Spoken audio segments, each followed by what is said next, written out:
Hello everyone, welcome to NT and Economics. I hope that you all are doing well.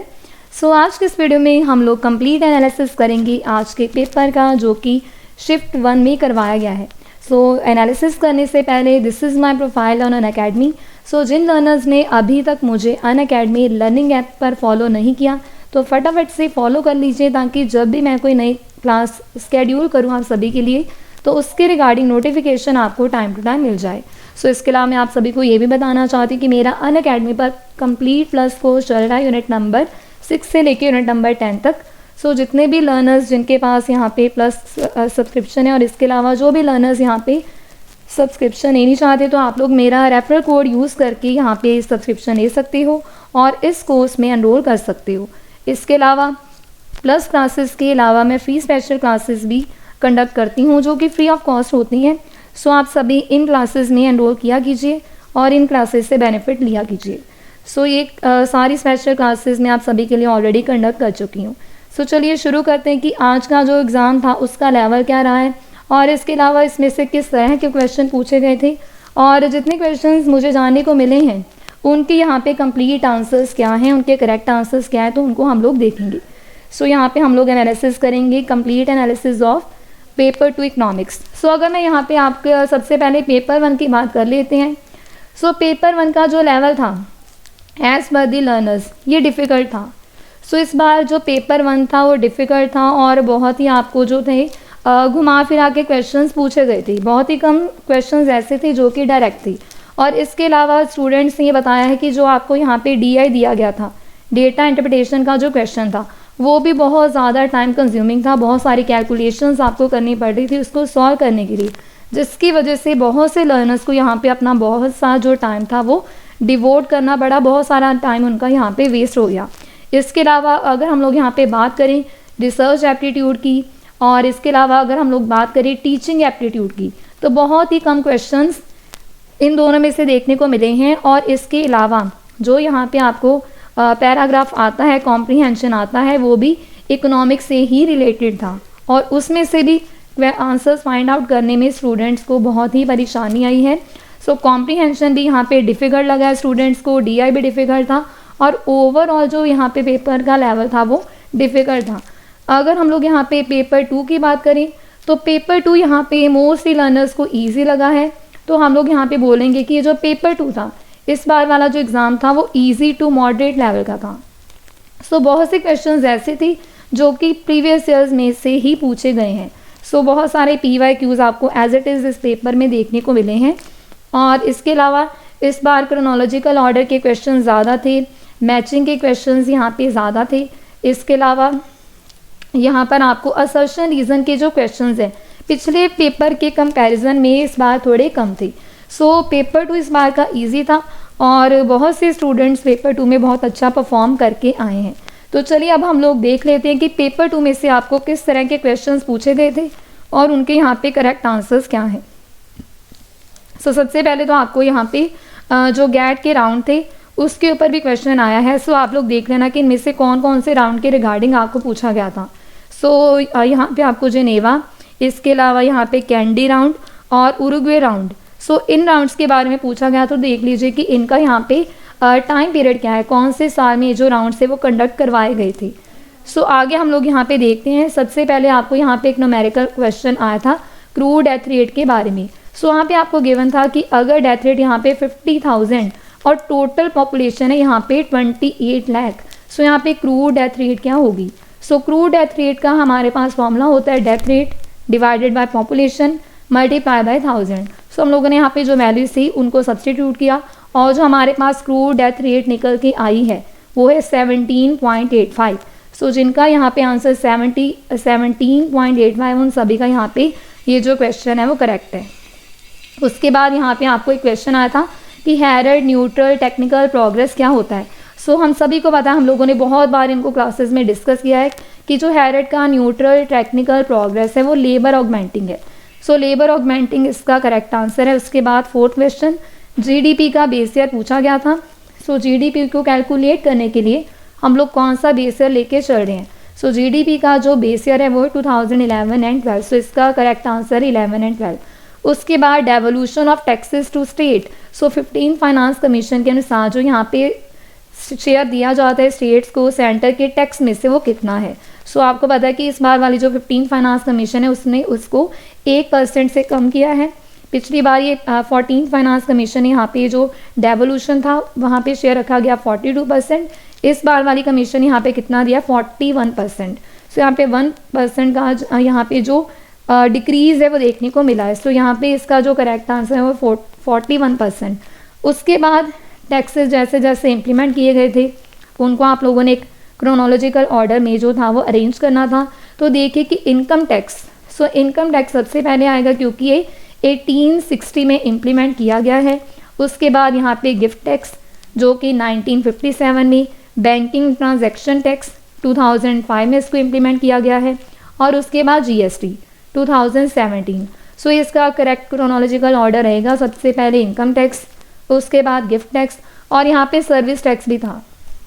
So service tax भी आपको यहाँ पे जो था वो क्वेश्चन में आया था और वो इम्प्लीमेंट किया गया था 1994 में।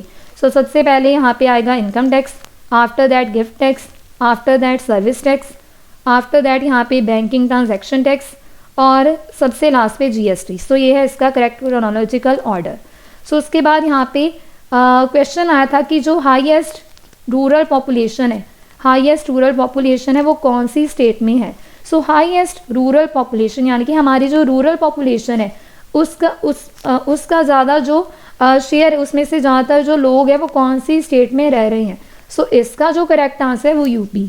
सो यूपी में हाईएस्ट रूरल पॉपुलेशन है, और जब मैंने डेट वहाँ पे आपको सैम्पल करवाया था वहाँ पर भी मैंने मेंशन किया था कि हाईएस्ट रूरल पॉपुलेशन कौन से स्टेट में है। तो इसका जो करेक्ट आंसर है वो है यूपी। यूपी में सबसे ज़्यादा रूरल पॉपुलेशन है। इसके बाद आपको यहाँ पे स्कीम्स आई थी। सबसे पहले स्कीम आपको पूछी गई थी किसान क्रेडिट कार्ड। सो इनको भी आप लोगों ने क्रोनोलॉजिकल ऑर्डर में अरेंज करना था। तो सबसे पुरानी स्कीम है किसान क्रेडिट कार्ड स्कीम, जिसको कि 1998 में लॉन्च किया गया था। उसके बाद soil health card scheme 2015, PM फसल बीमा योजना 2016, सबसे लास्ट पे यहाँ पे आएगी डबलिंग फार्मर्स इनकम। सो डबलिंग फार्मर्स इनकम यहाँ पे जो स्कीम है वो सबसे लास्ट पे आएगी, और इसका जो क्रोनोलॉजिकल ऑर्डर है वो है ये। उसके बाद निर्विक स्कीम के ऊपर भी एक क्वेश्चन आया था कि निर्विक स्कीम जो है वो उसका मेन फंक्शन क्या है, क्यों इसको जो है इम्प्लीमेंट किया गया है। सो निर्विक स्कीम जो है वो एक्सपोर्ट को प्रमोट करती है। सो यहाँ पे एक्सपोर्ट प्रमोशन इसका जो है वो करेक्ट आंसर है। उसके बाद physical quality of life index, human development index, multi dimensional poverty index, इसके अलावा सस्टेनेबल डेवलपमेंट गोल्स। सो इनको भी आप लोगों ने अरेंज करना था। तो सबसे पुराना है physical quality of life index, उसके बाद human development index 1990, multi dimensional poverty index 2010, और सबसे लास्ट पे यहाँ पे आएगा सस्टेनेबल डेवलपमेंट गोल्स जो कि 2012 में लाए गए थे। उसके बाद अगला देखिए, एक आपको न्यूमेरिकल क्वेश्चन आया था। यहाँ पे आप लोगों ने निकालनी थी इक्विलिब्रियम इनकम। सो इक्विलिब्रियम इनकम यहाँ पे आप लोगों ने जो थी वो निकालनी थी। यहाँ पे आपको इन्वेस्टमेंट का फंक्शन दिया गया, सेविंग का फंक्शन दिया गया, इसके अलावा गवर्नमेंट। सो यहाँ पे गवर्नमेंट की यहाँ पे गवर्नमेंट का जो पार्ट है, गवर्नमेंट की ओर से कितना एक्सपेंडिचर किया जा रहा है वो भी आपको गिवन था। तो देखिए कि हम लोग निकालते कैसे, नेशनल इनकम हम लोग कैसे निकालते हैं। नेशनल इनकम निकालने के लिए यहाँ पे उन्होंने थोड़ा सा ट्विस्ट किया था, आपको कंजम्पशन फंक्शन देने के बजाय उन्होंने सेविंग दे दिया। सो इससे हम लोग कंजम्पशन फंक्शन जो है वो बना सकते हैं कैसे। ये क्या है, ये है डिसेविंग, यानी कि वाली सेविंग वो वाला पार्ट जो कि हम लोगों ने कंज्यूम, वो हमारी कंजम्पशन जो कि हम लोगों ने की जब हमारी इनकम ज़ीरो थी।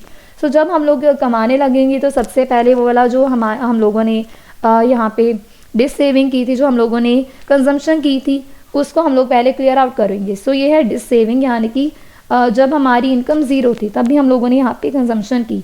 तो जैसे हम लोग कमाना शुरू करेंगे सबसे पहले इसको क्लियर करेंगे। सो इससे हम लोग जब कंजम्पशन फंक्शन बनाएंगे तो कितना आ जाएगा 150 प्लस 0.4, ये क्या है मार्जिनल प्रोपेंसिटी टू सेव। इससे हम लोगों ने एमपीसी निकाल लिया, माइनस करके तो कितना आ जाएगा 0.6। सो कंजम्पशन फंक्शन आपके पास आ गया 150 प्लस 0.65। अब हमारे पास सारी की सारी क्वेश्चंस हैं, कंजम्पशन का फंक्शन भी है, इन्वेस्टमेंट का भी है और गवर्नमेंट का भी है। सो हम लोगों ने ये जो वैल्यूज थी उनको पुट किया और हमारे पास जो नेशनल इनकम आएगी वो है 1250। सो जिनका यहाँ पे 1250 आंसर आया है आप सभी का यहाँ पे करेक्ट है। तो चलिए आगे देखते हैं। आगे आपको एक क्वेश्चन आया था कि इनमें से कौन सी जो है वो एक कमर्शियल बैंक नहीं है। आपको वहाँ पे बैंक्स गिवन थे और ये पूछा गया था कि इनमें से कौन सा कमर्शियल बैंक नहीं है। कोऑपरेटिव बैंक जो है वो कमर्शियल बैंक नहीं है। कोऑपरेटिव बैंक इसका जो है वो करेक्ट आंसर है। उसके बाद आपको ग्रोथ मॉडल गिवन थे, जिनमें आपको जो है वो सोलो का मॉडल, मीड का मॉडल और स्वैन का मॉडल और लास्टली पेटिंकन का मॉडल दिया गया था। और ये पूछा गया था कि इनमें से कौन सा न्योक्लासिकल ग्रोथ मॉडल नहीं है। पेटिंकन का यहाँ पे जो मॉडल है वो न्योक्लासिकल ग्रोथ मॉडल नहीं है। पेटिंकन इज द राइट आंसर। उसके बाद यहाँ पे आपको बैंकिंग सेक्टर रिफॉर्म से जो रिलेटेड कमेटी थी उनके बेसिस पर भी क्वेश्चन आया है। सबसे पुरानी है चक्रवर्ती कमेटी जो कि 1982 में आई थी। उसके बाद गोईपुरिया कमेटी जो कि 1990 में आई थी। नरसिम्हा कमेटी 1991। उर्जित पटेल कमेटी जो कि सबसे रीसेंट है 2013। इसका जो करेक्ट आंसर है सबसे पुरानी है चक्रवर्ती कमेटी, उसके बाद गोईपुरिया कमेटी, उसके बाद नरसिम्हा कमेटी और सबसे लास्ट में यहाँ पे उर्जित पटेल कमेटी जो है इसका करेक्ट आंसर है।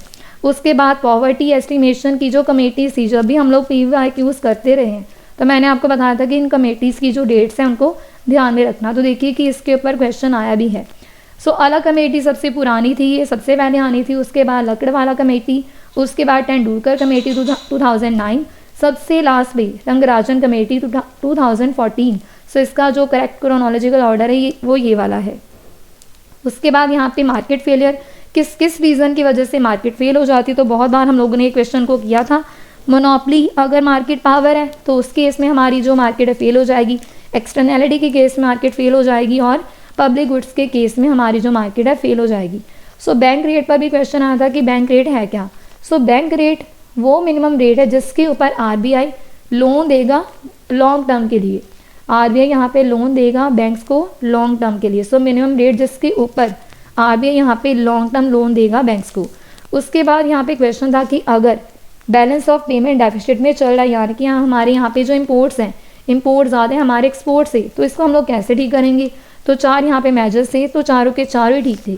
इम्पोर्ट को कंट्रोल करेंगे, एक्सपोर्ट को प्रमोट करेंगे, फॉरेन एक्सचेंज को कंट्रोल करेंगे, डिवैल्यूएशन करेंगे। ये सारे के सारे आपके करेक्ट हैं। उसके बाद मनी एल्यूजन। मनी एल्यूजन का जो कॉन्सेप्ट है सबसे पहले वो दिया गया है फिशर के द्वारा।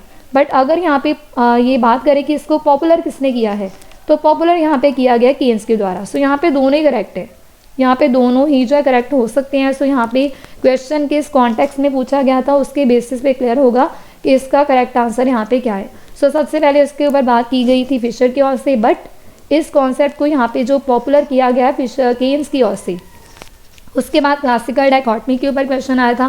क्लासिकल डाइकोटमी का मतलब ये कि हमारे जो नॉमिनल वेरिएबल हैं वो हमारे रियल वेरिएबल्स को अफेक्ट नहीं कर सकती। इसका जो करेक्ट आंसर है कि नॉमिनल वेरिएबल और यहाँ पे हमारे जो रियल वेरिएबल है इंडिपेंडेंट है, एक दूसरे के ऊपर डिपेंड नहीं करे। आगे क्वेश्चन था कि अगर गवर्नमेंट यहाँ पे रिमूव कर दे इम्पोर्ट टैरिफ को, तो उसकी वजह से किसमें जो है वो अनएम्प्लॉयमेंट देखने को मिलेगी, कौन सी इंडस्ट्री में। अगर यहाँ पे गवर्नमेंट रिमूव करे इम्पोर्ट टैरिफ को, उसकी वजह से यहाँ पे अनएम्प्लॉयमेंट देखने को मिलेगी import competing industry. Import competing industry यहाँ पे जो है करेक्ट आंसर है। उसके बाद यहाँ पे जनरल इक्विलिब्रियम गिवन था और पूछा गया था कि इनमें से कौन सी जो प्रॉब्लम है वो जनरल इक्विलिब्रियम के केस में एग्जिस्ट नहीं करती। हम लोग देख लेते हैं कि कौन कौन सी प्रॉब्लम एग्जिस्ट करती हैं। 3 तरह की प्रॉब्लम्स हैं, एग्जिस्टेंस प्रॉब्लम है, यूनिकनेस प्रॉब्लम है, स्टेबिलिटी प्रॉब्लम है। उसके अलावा जो 4th ऑप्शन आपको दिया होगा वो इसका करेक्ट आंसर है, क्योंकि वो प्रॉब्लम इसमें एग्जिस्ट नहीं करती। उसके बाद अगर हम लोग आगे बात करें यहाँ पे तो आगे है कि जो कैनन्स ऑफ टैक्सेशन वो किसने दिया है, तो एडम स्मिथ ने दिया है। पब्लिक एक्सपेंडिचर के कैनन्स किसने दिए थे, फिंडले शिराज ने दिए थे।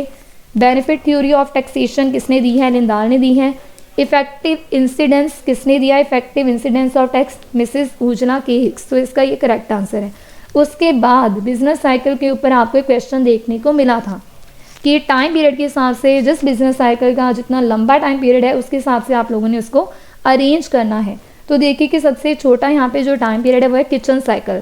Kitchen cycle cover a period of 3 साल, 3 साल के लिए होता है। उसके बाद जगलर साइकिल 10 साल के लिए, कजनेट साइकिल 15 साल से लेके 20 साल के लिए, और सबसे लास्ट वाला साइकिल जो कि होता है 48 से लेके 60 ईयर्स के लिए। सो इसका करेक्ट क्रोनोलॉजिकल ऑर्डर है। उसके बाद यहाँ पे अगर इनकम इनइक्वालिटी है तो हम लोग उसको कैसे कैसे मेजर कर सकते हैं, क्या क्या मेथड हम लोग यहाँ पे यूज़ करेंगे। सो हम लोग लॉरेंस कर्व को यूज़ करेंगे, पाल्मर रेशियो को, और इसके अलावा थायल मेथड को। सो थायल मेथड और इसके अलावा लॉरेंस और इसके अलावा पाल्मर रेशियो। सो ये इसका करेक्ट आंसर है। अब ये वाला डाउटफुल क्वेश्चन है। अगला जो क्वेश्चन थोड़ा डाउटफुल है क्योंकि यहाँ पे आपको डेट्स जो दी थी वो इस हिसाब से देख लेना कि कौन कौन सी डेट आपको मेंशन थी। सो देखिए कि अगर हम लोग क्रिसिल की बात करें जो कि क्रेडिट रेटिंग एजेंसी है, तो क्रिसिल को यहाँ पे जो है वो इस्टेब्लिश किया गया है 1987। इकरा की अगर हम लोग बात करें 1991। सेबी की अगर हम लोग बात करें तो इस्टेब्लिश इसको किया गया था 1988 में, बट इसने अपना जो काम था वो शुरू किया गया था सेबी की ओर से। सेबी को जो यहाँ पे पावर्स मिली है कब मिली है 1992 में, और NSDL यहाँ पे 1996।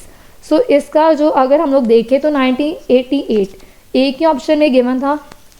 सो 1988 एक ही ऑप्शन में गिवन था, तो उस हिसाब से यहाँ पे जो 1988 है वो इसके साथ ही जा सकता है, क्रिसिल के साथ ही यहाँ पे जा सकता है, और सेबी के साथ भी यहाँ पे जा सकता है। सो अब ये आप लोगों ने देखना कि इनमें से कौन कौन सा ईयर आपको गिवन था और कैसे कैसे आप लोगों ने इनको मैच किया है। सो इनके करेक्ट डेट्स क्या हैं वो मैंने आपको यहाँ पे बता दी कि किस ईयर में कौन सी यहाँ पे जो एजेंसी थी, कौन सा इंस्टीट्यूट था जिसको कि इस्टेब्लिश किया गया। सो उसके बाद ये आपको न्यूमेरिकल क्वेश्चन आया था कि प्रोबेबिलिटी ऑफ मेल यहाँ पे 0.5।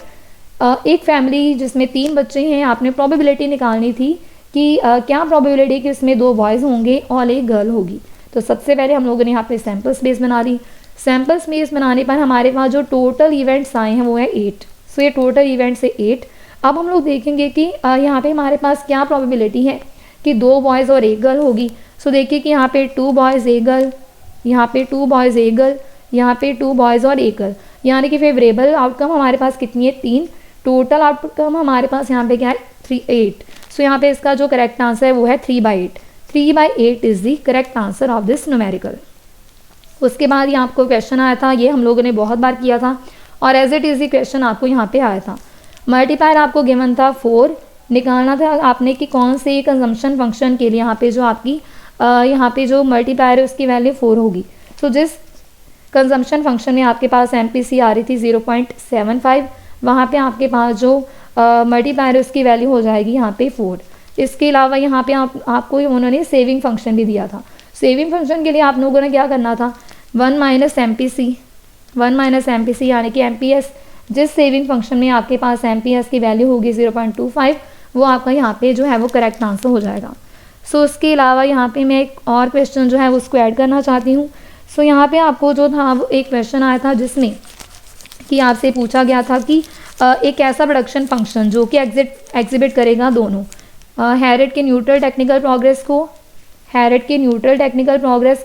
और इसके अलावा हिक्स के न्यूट्रल टेक्निकल प्रोग्रेस को, तो उसमें इलास्टिसिटी ऑफ सब्सटीट्यूशन क्या होगी। सो ऐसा हमारे पास प्रोडक्शन फंक्शन है कॉब डगलस प्रोडक्शन फंक्शन। सो कॉब डगलस प्रोडक्शन फंक्शन में हमारे पास इलास्टिसिटी ऑफ सब्सटीट्यूशन क्या होती है, इलास्टिसिटी यहाँ पे होती है 1। सो यहाँ पे इसका जो करेक्ट आंसर वो है 1। इसके अलावा एक क्वेश्चन और भी था जिसमें कि आपको ये बोला गया था कि अगर $1 है ₹72 का, और अब यहाँ पे $1 इज इक्वल टू ₹68। तो इसका मतलब क्या है, इसका मतलब ये कि हमारा जो रुपीज़ है उसकी वैल्यू यहाँ पे इंक्रीज़ हुई है। सो रुपीज़ की जो वैल्यू है वो एप्रिशिएट हुई है। अगर हम लोग बात करें यहाँ पे डॉलर की, तो डॉलर की वैल्यू यहाँ पे डेप्रिशिएट हुई है, क्योंकि पहले आप लोग $1 में 77 इंडियन रुपीज़ को खरीद कर सकते थे, बट यहाँ पे ओनली नाउ 68। सो इसका जो करेक्ट आंसर है वो है रुपीज़ की वैल्यू यहाँ पे एप्रिशिएट हुई है और जो डॉलर की वैल्यू यहाँ पे वो डेप्रिशिएट हुई है। सो इसका ये करेक्ट आंसर है। तो जितने भी क्वेश्चंस मुझे पता चले थे मैंने कोशिश की है कि उनके करेक्ट आंसर आपको बता सकूं। और इसके अलावा अगर कोई क्वेश्चन आपको याद है जो कि आप लोगों ने एग्ज़ाम में अटैम्प्ट किए हैं, उसके रिगार्डिंग आप लोग जो है मुझे टेलीग्राम चैनल के ऊपर, सो आप लोग टेलीग्राम चैनल को भी ज्वाइन कर लेना, प्लस टेलीग्राम ग्रुप को भी ज्वाइन कर लेना। सो लिंक मैं डिस्क्रिप्शन बॉक्स में डाल दूँगी। तो आप लोग यहाँ पे कमेंट सेक्शन में ज़रूर लिख के बताना कि आपका पेपर कैसा हुआ है, आपको जो पेपर है पेपर 1 आपको कैसा लगा है, पेपर 2 आपको कैसा लगा है। सो कमेंट सेक्शन में ज़रूर लिख के बताना। Thank you so much for watching.